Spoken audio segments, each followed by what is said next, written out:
Class 9 Ganita Manjari chapter 6 measuring space perimeter and area exercise set 6.3 के 6 से लेके 10 तक सम करेंगे।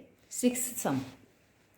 अ car has 2 wipers which do not overlap, मतलब कि जब जो एरिया है जो इसने कवर करा और जो इसने कवर करा वो दोनों में कॉमन पॉइंट कोई भी नहीं है। Each wiper has a blade of length 28 centimetre. जो इसकी जो वाइपर नहीं होता, जो ब्लेड इसको बोल रहे हैं, मतलब कि जो हमारा मैथमेटिकली रेडियस, तो वो उसकी लेंथ कितनी है 28 सेंटीमीटर। और जो बीच में एंगल बना है, मतलब यहाँ से लेके यहाँ तक कवर कर रहा है, जैसे जो कार का वाइपर नहीं होता ऐसे ऐसे घूमता रहता है जो वो पानी को साफ करने के लिए।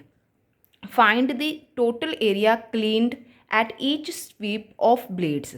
जैसे एक ब्लेड ने इधर करा, दूसरे ने इधर करा, दोनों का टोटल एरिया निकालना है। अगर हम एक का निकाल लेंगे तो 2 से मल्टीप्लाई कर देंगे तो दोनों का आ जाएगा, क्योंकि दोनों का देखो एंगल भी सेम है और रेडियस भी सेम है।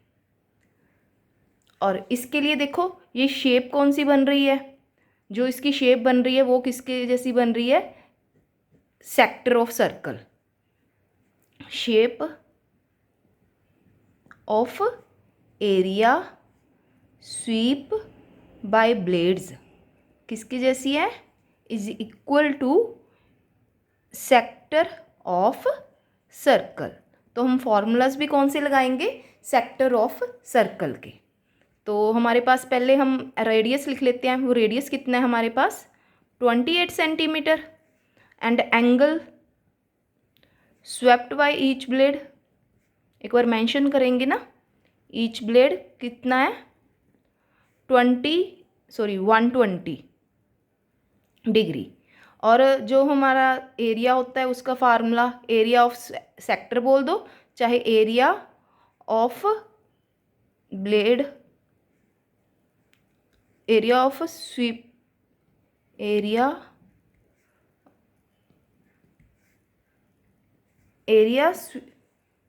Cleaned by each sweep of blade is equal to pi r square theta over 360 degree. तो पाई कितनी है वैल्यू हमारे पास 22/7, रेडियस हमारा 28 इंटू 28 और थीटा हमारा कितना है 120 डिग्री इज ओवर 360 डिग्री। तो इसको हम सारे को सोल्व कर लेते हैं। ये कितना आ जाएगा हमारा, ये इसको कट करा 4 और इसको कट करा 1/3। तो ऊपर वाला अब किसी जो सारी टर्म्स है इवन है, नीचे 3 है तो कट नहीं हो रहा, तो इसको मल्टीप्लाई करके लिख लिया हमने 2464 इज इक्वल टू 2821 1/3। तो हमने वही फार्मूला लगाया एरिया ऑफ सेक्टर का, pi r square theta over 360 degree. तो अब हमारे पास दो टोटल एरिया निकालना है। जो टोटल एरिया है वो कितना है, इसका डबल हो जाएगा क्योंकि 2 स्वीपर है। तो 2 इंटू 821 1/3, इसको भी जो फ्रैक्शनल पार्ट है उसको भी मल्टीप्लाई कर दो, जो होल नंबर है उसको भी मल्टीप्लाई कर दो। तो दोनों को मल्टीप्लाई करके हमारा आंसर ये वाला आ गया। तो हमने एरिया ऑफ सेक्टर का फार्मूला लगाया इसमें।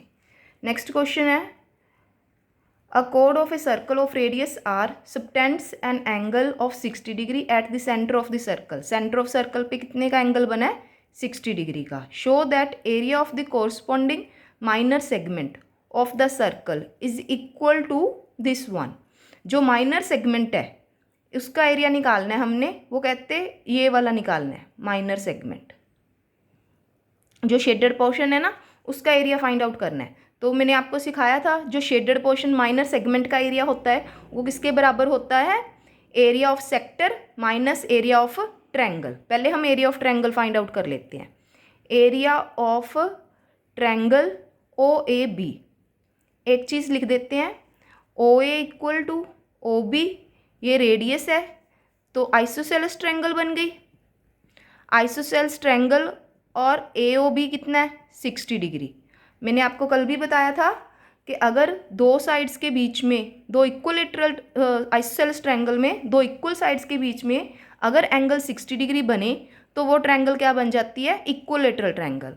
Hence triangle O A B is equilateral triangle. Isosceles triangle है और उसके बीच में एंगल 60 डिग्री है, तो वो क्या बन गई, इक्विलेटरल ट्रायंगल। तो इक्विलेटरल ट्रायंगल का एरिया क्या होता है, यहाँ पे लिख भी सकते हो आप, इक्विलेटरल ट्रायंगल। तो एरिया क्या होता है, √3/4 साइड का स्क्वायर। जो इसकी साइड है वो रेडियस के बराबर है, तो इसका एरिया कितना आ गया, √3/4 रेडियस स्क्वायर। अब हमारे पास क्या निकालना है हमने, एरिया ऑफ सेक्टर। तो एरिया ऑफ सेक्टर भी निकाल लेते हैं। एरिया ऑफ सेक्टर का फार्मूला हमारे पास क्या था, πr² θ/360 डिग्री। तो एंगल कितना है, 60 डिग्री। तो हम एंगल की वैल्यू पुट कर देते हैं, 60 डिग्री ओवर 360 डिग्री। ये कटिंग होगी 1/6, तो कितना आ गया, πr² 6। अब हमारे पास एरिया ऑफ सेगमेंट, सेगमेंट का एरिया क्या आ गया हमारे पास, area of sector minus area of triangle. Sector का, सेगमेंट का एरिया सेक्टर के एरिया में से ट्रायंगल को माइनस करना है। तो ये हमारा सेक्टर का लिख दिया हमने, माइनस ट्रायंगल का लिख दिया हमने। देखो जो जो चीज़ें इन्होंने कॉमन निकालने के लिए बोली है हम उसके अकॉर्डिंग ही निकाल लेते हैं। इन्होंने बोला ना r², तो बस r² कॉमन निकाल लिया, बाकी क्या बचा हमारा, देखो वो इसके बराबर है, तो यस, तो ये हमारा आंसर सही आ गया, हैंस वेरीफाइड। जो इन्होंने कहा था हमारा वही आंसर आ गया है। अब नेक्स्ट क्वेश्चन, नेक्स्ट क्वेश्चन थोड़ा सा ध्यान से समझना। An equilateral triangle is inscribed in a circle of radius r। एक इक्विलेटरल ट्रायंगल है, एक सर्कल है, उसमें एक इक्विलेटरल ट्रायंगल बन रही है। ये हमारी इक्विलेटरल ट्रायंगल होगी, ABC ले लेते हैं। ये हमारा हो गया सेंटर O।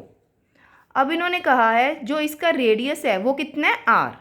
तो यहाँ से लेके ये हमारा रेडियस है, पर इसको हम आगे पास भी करते जाएंगे, तो ये क्या बन जाएगी, अगर ये ट्रायंगल इक्विलेटरल ट्रायंगल है तो सर्कल के सेंटर में से पास भी करके जाएगी, और ये लाइन है जो वो मीडियन भी होएगी।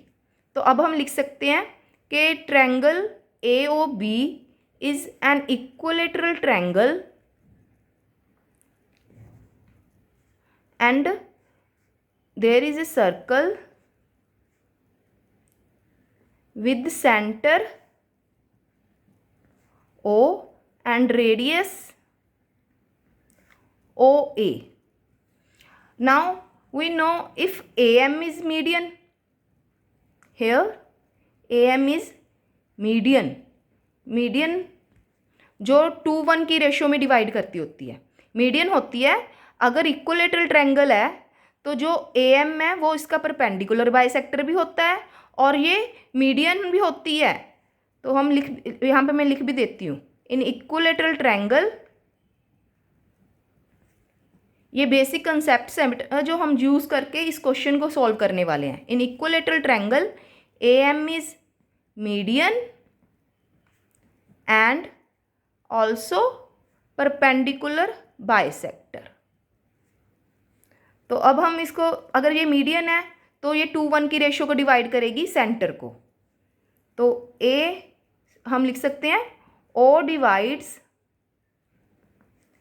AM इन द रेशियो 2:1 की रेशियो में डिवाइड करता है ये। तो हम क्या लिख सकते हैं, OA over OM is equal to 2:1। अब OA क्या है, हमारा रेडियस है, तो OM की वैल्यू कितनी आ गई हमारी, क्रॉस मल्टीप्लाई करें तो OM is equal to R/2। तो अगर ये इसका हाफ आ गया, अगर पूरी लेंथ निकालनी हो AM, तो AM कितनी है, OA प्लस OM। तो OA कितना है, R प्लस R/2। R को कॉमन निकाला, 1 + 1/2, तो ये कितना आ गया, 1.5 बन गया ना, ये 1.5, तो 3/2 R। इसको आप अगर सॉल्व भी करना है तो वो इक्वलेंट फ्रैक्शन लेके कर सकते हो। तो 1.5 3/2 R आ गया।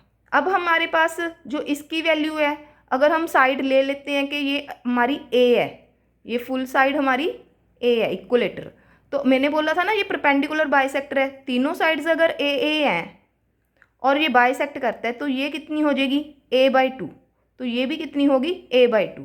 तो triangle AMB is an right angle triangle, is a right angle triangle. तो हम इसमें पाइथागोरस थ्योरम लगा देते हैं। तो AB स्क्वायर जो AM स्क्वायर है वो किसके बराबर हुआ, AB स्क्वायर BM स्क्वायर के। तो AM की वैल्यू हमने कितनी फाइंड आउट करी है 3/2 R स्क्वायर के, इज इक्वल टू AB कितना है हमारे पास A एंड BM कितना हो गया इसका हाफ। तो हमारे पास ये कितना आ गया A square minus A square over 4। अब इसको भी इक्वलेंट फ्रैक्शन में बना लेते हैं सॉल्व करने के लिए। 4A square minus A square over 4, तो ये कितना आ गया 3A स्क्वायर ओवर 4। तो अब ये कितना आ गया लेफ्ट साइड में 9/4 R square is equal to 3A square over 4। 4 से कैंसिल हो गया, तो A स्क्वायर कितना आ गया हमारा 9/3 R स्क्वायर, तो 3R स्क्वायर के बराबर। ये कहीं पे भी आपको सॉल्व नहीं करवाया हुआ, पर इसको आपको सॉल्व करके दिखाना है, सीधे वैल्यू यूज़ नहीं कर सकते। बहुत जगह पे ये वैल्यू सीधी लिखी हुई है कि A is equal to √3R, तो वो आप डायरेक्ट यूज़ नहीं कर सकते, आपको ये करके ही दिखाना पड़ेगा सारा प्रोसेस कि ये किस तरह आई है। अब हमें उन्होंने बोला था कि ratio of area of triangle to the area of circle is equal to this one. अब हमारा जो क्वेश्चन है वो हम वहाँ पे आ सकते हैं। अब हमारा क्या है area of triangle over area of circle. तो एरिया ऑफ ट्रायंगल किसके बराबर होता है √3/4 A square over area of circle πr square. अब जो वैल्यू हमने कंपैरिजन के लिए निकाली है हम उसकी वैल्यू पुट कर देते हैं। A की जगह पे √3R का whole square over πr square. तो ये हमारा कितना आ गया √3/4 इंटू ये 3R square over πr square. R square से R स्क्वायर कैंसिल हो गया, तो हमारा ये आ गया 3√3/4π, और ये इसके इक्वलेंट भी है। This is our required answer. तो हमने यहाँ पे प्रॉपर्टीज जो यूज़ करी हैं इस सम में दो करी हैं। एक तो ये कि ये इक्विलेटरल ट्रायंगल में जो वो मीडियन होती है वो सेंटर को 2:1 की रेशियो में डिवाइड करती है, और जो दूसरी के जो वो मीडियन होती है वो परपेंडिकुलर बाइसेक्टर भी होती है, तो जो अपोजिट साइड है उसको 2 इक्वल पार्ट्स में डिवाइड करती है। तो वहाँ से हम जो सर्कल का रेडियस है और जो ट्रायंगल की साइड है उसका रिलेशन फाइंड आउट करके फिर हम उन दोनों की रेशियो निकाल के रिक्वायर्ड आंसर फाइंड आउट कर सकते हैं। अब हम करते हैं नेक्स्ट क्वेश्चन। इस क्वेश्चन को थोड़ा सा ध्यान से करना, ये इम्पॉर्टेंट क्वेश्चन है। अब हमारे पास है a square is inscribed in a circle of radius r, show that ratio of area of square to the area of circle is equal to 2/π। जो सम ऐसे आएंगे ना तो आपको सबसे पहले जो रिलेशन है square of side of square में और रेडियस ऑफ सर्कल में वो आपको फाइंड आउट करना ही पड़ेगा। जैसे लास्ट क्वेश्चन में हमने ट्रायंगल की साइड के साथ फाइंड आउट करा था, तो इस क्वेश्चन में हम स्क्वायर की साइड और सर्कल के रेडियस में फाइंड आउट करेंगे। तो हमारे पास ये सर्कल है, तो इसकी हम साइड ले लेते हैं ए ही ले लेते हैं जो स्क्वायर की साइड है। Let side of square A units and R be the radius of circle। और हम ज्वाइन कर लेते हैं, जैसे इसको लिख लिया मैंने ABCD, और देखो AC डायामीटर भी है और डायगोनल भी। तो AC is diagonal of square and diameter of circle. तो दोनों हैं, तो दोनों की हम निकाल लेते हैं। डायगोनल के अकॉर्डिंग हमारा कितना आ जाएगा AC square is equal to AD square plus DC square, क्योंकि हमें पता है सारे एंगल कितने होते हैं 90 degree, because triangle ADC is right angle triangle. तो बाय पाइथागोरस थ्योरम हमने ये यूज़ करा है। आप बुदाइना पाइथागोरस थ्योरम भी लिख सकते हैं न्यू गणितमंजरी के अकॉर्डिंग।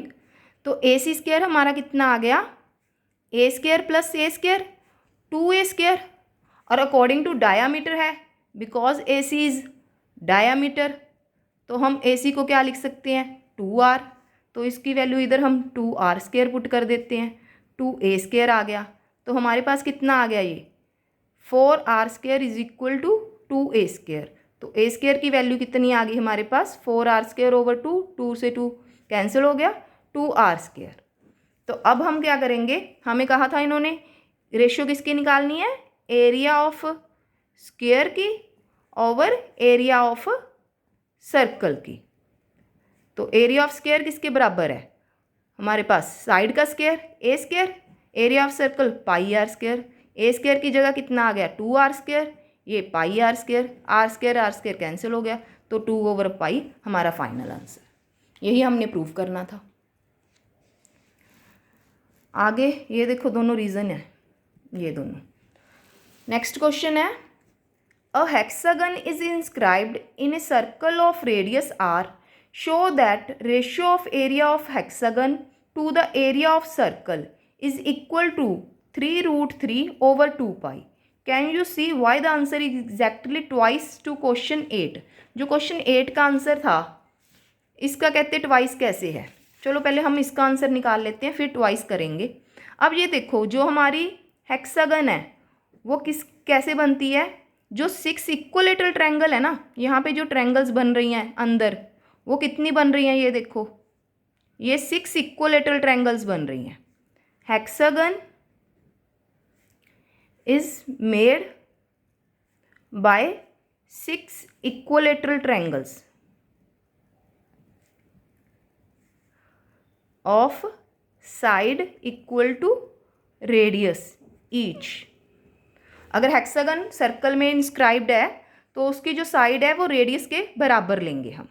तो इसके हम कॉर्नर्स में लिख भी देते हैं, वर्टिसेस को नंबरिंग भी कर दिया। अब यहाँ पे हम सेंटर ले लेते हैं।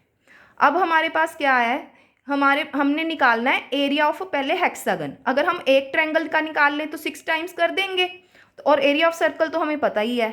तो area of triangle is equal to √3/4 side का स्क्वायर, साइड हमारी रेडियस के बराबर ही है, तो ये आ गया।